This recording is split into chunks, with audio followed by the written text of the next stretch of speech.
Panay Electric Company ginbawi ang negosasyon nga magbayad sang buwis sa city government suno sa City Legal Office. Yaring balita nga atong gintutukan.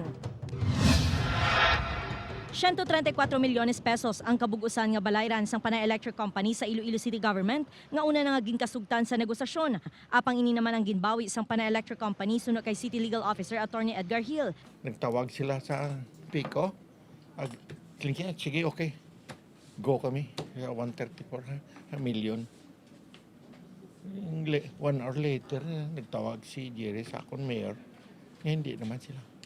Tinungga na siyang negosasyon.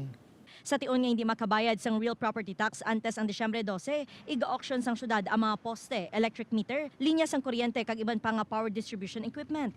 Kuan sila nga hindi sila magbayad, then ang panagyahan sang syudad, ang poste kag linya sa kuryente.